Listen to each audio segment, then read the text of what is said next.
Hey guys, we are back with some more New Jersey Devils franchise mode. And last time we took it up to the trade deadline. We were 16, 37, and 8. So I think it's safe to say we are last in the NHL. We'll just check once again just to make sure, but I'm pretty sure. Yeah, 40 points. That's probably way down there. Let's see. Yeah. I don't think we have to worry about catching up to any other of these teams. We are dead last in the NHL by a long shot. So I don't think we have to worry about any winning streaks or anything at the trade deadline because we're pretty awful, and our locker room chemistry is down there at 68 once again. And I don't know if we checked this out in the last video, but the Albany Devils are actually 32, 19, and 4. So that is that's pretty good for them. And take a look here. I know I went over this in the last video, but Balser's now has 61 points. He is technically ready for the NHL as a depth forward, but I want to keep him and Spears down here just for the rest of the season for the purposes of them helping out guys like Gurianov and Liljegren and Juleson and Zaboral grow more for next year, right? I think we can expect Zaboral, Juleson, let's see, who else? We can expect Gurianov, Spears, and Balzers to all be ready by next year for year 3, and maybe even Mackenzie Blackwood. He's already a 76 overall down there playing the majority of the games. I didn't even recognize this guy playing in the last video. He has, in 2 games played, as a 53 overall in the AHL. He has a 1.14 goals against average on 33 shots. So, I mean, for a 53 overall in the AHL, that's pretty good. And, I mean, it's only 2 games played, but still, you know, he... that's a bit ridiculous for his overall. So we'll keep going on here for the rest of the season, get into the off season, and then we will get to the draft and all that fun stuff. And as I said, I don't think we have to worry about any teams catching up to us in terms of a losing streak, because we are all the way down there, 16 points below 29th in the league. So I think we're fine. As we have a game against Nashville, 5-1 loss. Yeah, there's no way any other team's catching us here, boys. We have the highest % chance this year at getting the first overall pick. So hopefully that happens. And let's scout the USA for defensemen 6 weeks, because that's what we're looking for. And 3 regulation wins in a row. Against Tampa and then the Islanders, and then a regulation loss against the Red Wings, 2 in a row against them. There you go. There's 3 against the Penguins. And let's see, game against Montreal, New York, Long Island. There's a win. Come on, boys. There you go. That's much better. Boston, Carolina. Again, the point is to tank this year. And I think we've done that. We've done that pretty well. So I don't think we have anything to worry about. As long as we get that first overall pick, we should be fine. Because, again, we're going for Rasmus Dahlin this year, because we need that elite defenseman to complement Nolan Patrick and our franchise goaltender, Christian Prop. So there's another win against Detroit. There's a win against Detroit there. A win against Columbus in overtime. So we're, at least our young guns are showing some promise here. Nolan Patrick losing morale. Oh, locker room interactions, right? That the stupid morale system with EA. I thought I turned morale off, but I guess, you know, whatever. EA has its EA likes doing that. So game against Pittsburgh, there you go, loss, and an overtime loss to end the season against Boston. We are 23, 48, and 11. So again, I would imagine that is good enough for last in the league. As we take a look at the stats here, yep, there's no way any other team was able to catch us. Let's just take a look anyway. Let's see who has the highest chance besides us of getting. So the Minnesota Wild were pretty bad this year as well, 70 points. We had 57 total, though. I think that's the worst season in Devils history, I'm pretty sure. Maybe not. I can't remember. I don't know how many points they had back in, like, 82, but I'm pretty sure this is one of their worst seasons ever, so that's good. That's a good thing. Again, we want that first overall pick. So Taylor Hall, 72 points. I mean, that's pretty good, especially for, you know, the season we had. It's good to know that he will keep producing even if we, you know, tank a little bit. Pavel Zacha with 56 points on that first line. That's good. 41 assists. Nolan Patrick, 54. That's good. Paul Mary, 53. Henrique, 50. Miles Wood, 45. Lappin, 29. And all these no names down here. Yep. Santini with 17 points. Was anyone a plus by chance on our team? I don't think so. Yeah, Santini with +9 or -9. And then Severson -54. Good God. Goaltender wise, yep. Rajavina, yep. That's a good thing. So let's check the minor leagues actually now. Let's see Balsers and Spears and all those guys. So let's see. Balsers has 81 points. Yep. It's a good thing we kept him down there, boys. Spears with 63. Guryanov with 59. Stenlund 52. Quenville 48. He's up to a 78. That's good. He'll actually probably be ready next year too. Let's see who else. Bastion's up to a 71. That's good. 28 points. Liljegren with 25 points, up to a 72. Juleson with 19 points. Where's Zaboral? 16 points. 10 points actually. I was looking at Mikola. Zaboral, he's at a 76 overall now. That's good. 10 points there for him. As we check goaltenders, how's Mackenzie Blackwood doing? He's got 8 shutouts, 2 assists, a save percentage of .912. So that's pretty. I mean, I would like that to be a bit better, but you know what? It's his first full year as the starting goaltender in the AHL, so I cannot complain. He's got some good development ahead of him. And yeah, that's pretty. It's pretty overall pretty solid year. The AHL had a good year, which is good because we got a lot of rookies down there, and we tanked the season in the NHL while still growing our rookies. So overall, again, I would say that was a successful season for the New Jersey Devils, at least in terms of what our long-term goal is. Not successful, obviously, as in we we made the playoffs or won the Stanley Cup or anything. I mean that we're the furthest from that right now, but. Again, successful in terms of what we had in mind for the future. So let's, what do we have to do now? I guess we will simulate the playoffs. So yeah, I will do that, and I will see you guys. You know what? Should I cut this out? Yeah, I'll cut this out. I will see you guys in a bit, and I'll simulate the playoffs and do all that stuff. Before I forget, the Albany Devils are probably in the playoffs, so we may as well follow them here.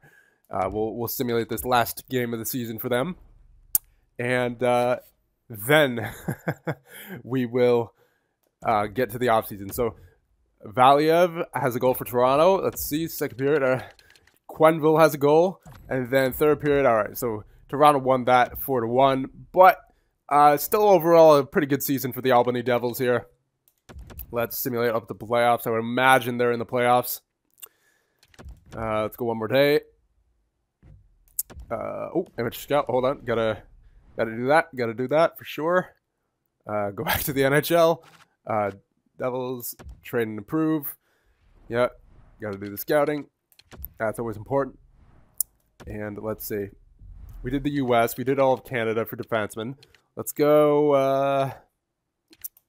Let's go with Finland here. There we go. As we get back to the Albany Devils playoff run. Here, yep, they're in the playoffs, so let's advance a day. And I wonder if it would hurt Nolan Patrick to come down here. I think it would, because he's a depth forward. Yeah, I don't think he knows. I don't think he needs to come down here. He'd just be taking away playing time from guys like Guryanov and Spears and Balsers. Yeah, no, we're not doing that. All right, so let's go into the calendar and follow the Albany Devils playoff run. Hopefully they do well, and we'll simulate 3 games since it's a best-of-5 series here. And let's see what happens. Overtime win, 3-2. There you go.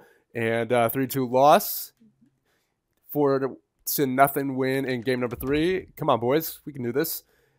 And we're going to a game 5. Come on now. This is the game 7 of this series. and we win 3-1. There we go. So we're moving on to the next round in Albany against the Bridgeport Sound Tigers. All right, so simulate 4 games here. Come on, boys. Come on, Albany. There you go. 3-2 win. 3-2 win once again. 3-2 loss. 4-3 loss. Going back and forth here. So far the away team has won in each game. Hopefully, I guess at this pace, hopefully that continues if we're going to a game 7 because we're the away team in game 7. So 1-0 loss. All right, we're out in the second round. All right, so I mean not big of a deal, but you know what? The AHL team, all the rookies got some ice time in the playoffs, so hopefully that helps them out for the future. And we will now simulate to the end of the season. So I will see you guys in a second. All right, so the Stanley Cup champions are the Boston Bruins, and the Calder Cup champions are the Binghamton Senators. All right, so interesting there. We'll check out all the progression and the awards in the playoff tree. So let's do that right now. We'll check out the playoff tree first, I guess. I was gonna do progression first, but I still don't know where to go for it. I think it's managed rosters, right? So in the West, Winnipeg beat Nashville in 6. Vancouver beat Chicago in 6. Arizona beat Edmonton in 5. Anaheim swept LA, and then on the East, New York beat Washington in 6. Pittsburgh beat Philly in 5. Toronto beat Ottawa in 7, and Boston beat Florida in 7. Going back over to the West now in the second round. Winnipeg swept Vancouver. Anaheim beat Arizona in 5. And back over to the East, New York beat Pittsburgh in 6. Boston beat Toronto in 6. And Winnipeg beat Anaheim in 7. And then in 7. And then Boston beat New York in 7 as well. And then Boston swept Winnipeg to win the Stanley Cup. So that's an interesting final. Let's check out the awards. And let's see. Yep. Stanley Cup, Boston Bruins. President's Trophy, Philadelphia Flyers. Yep. Winnipeg and Boston. Player awards, Art Ross, John Tavares. Hart Memorial, Patrick Kane. Norris, Gostisbehere. Lady Bing, Patrick Kane. Calder Memorial, Anthony Stolarz. Conn Smythe, Tuukka Rask. Vezina, Anthony Stolarz. Jennings, Stolarz, and Neuwirth. Bill Masterton, John Merrill for the Bill Masterton Trophy. Okay. Frank J. Selke, Jonathan Taves, Ted Lindsay Award, Patrick Kane, and Maurice Richard. Patrick Kane breaks Ovechkin's streak. Okay. Interesting. So, let's check out the player progression now. Where do we go for that? Managed rosters, right. I'm so not used to this yet. Progress reports, yep. Okay, so NHL modifications. Nope, modifications. There we go. Jacobs went up by 16. He started at 69, went to a 71. That's pretty good. And not too much else other than that. There. So hopefully we get some good offseason growth from guys like where are they? Where are all of our rookies here? Am I just blind here? Apparently, I think they went in the system. Yeah, they must have. Let's see. Where is Santini's down here in yeah. They were all listed as in the system. That's stupid. They were all in the NHL this year. So Zaboral is up to a 78 now. He was modified by 23, so that's good. He should be in the NHL next year. Mahovlich, he was a draft pick last year, went from 55 to a 65 overall. That's pretty good. It's pretty good. Colby Sissons went to a 75 overall. We've seen some good growth out of him. I think he was like 55 year one. Cole Lind went from a 55 or a 57 to a 67. That's not bad. Langen went from a 57 to a 62. Pretty good, pretty good. Aucoin went to a 61. Juleson is at a 78 as well. So expect Juleson and Zaboral to be a pair in the NHL next year. Liljegren only got to his 71, but that's all right. He still has got a lot of growth left to do. He's a year younger than Juleson and Zaboral, so he could still have a solid year in the AHL next year if he doesn't get too much from the offseason jump. Bastian, he is a 71. Once again, we can play him in the AHL next year. He's only 20. And John Quenneville, 79. Expect him to be in the NHL next year. Rudolph Balcers, definitely expect this guy in the NHL next year. 82 overall. as Christian Prop went from a 49 to a 64 in 1 year. Look at this growth. A plus 11, plus 14, plus 30, plus 13, plus 14, plus 14 as well, plus 13. I mean, this guy, yeah, he's going to be ready in like a year or two. And that's just from, what's it called? That's just from during the season. Imagine his offseason growth. Michael McLeod is a 75. He could be ready for next year, but if he isn't, that's all right. Villalta, he is now a 68. So again, these excessive amount of goaltenders that we drafted. That's good if we don't get the first overall pick, because then we have something. We have trade bait, because we have like what, like 11 or 12 goaltenders now. So in the prospect pool, Blackwood 79. Yep. This guy, he's not going to be too much, but 59. Reed Duke is a 73. All right. Asala 72. Stenlund 75. So we saw some really good growth this year out of our rookies, or out of our prospects. Olsen 71. Jeremy Brodeur 70. Gurianov 77. Expect him, or 78. Expect him to be in the NHL next year. Hug 65. Vavalainen 75. Santini 82. Marmeland 71. Lettinen 74 or 64. Nolan Patrick stayed in 81. Hopefully we see some growth out of him. And Zaka, yep, 81. Let's see, Spears, yeah, he stayed at he's an 80 now, so hopefully he didn't hurt from not being in the NHL as an 81. Hopefully we see some growth out of him in the offseason. And that's about it for growth. Yeah, that's it for growth there. So we saw a lot of good growth this year. So hopefully next year we can continue that process, and by year 4 or 5 be competitive, you know? So I think that's going to be about it for this one. I don't want to go into the draft right now because we're already 18 minutes in, and I feel like that should be its own video. So I'll end it right here. And if you have any suggestions, leave them in the comments for the offseason or whatever. And I will see you guys in the next one when we do the draft. See you guys then.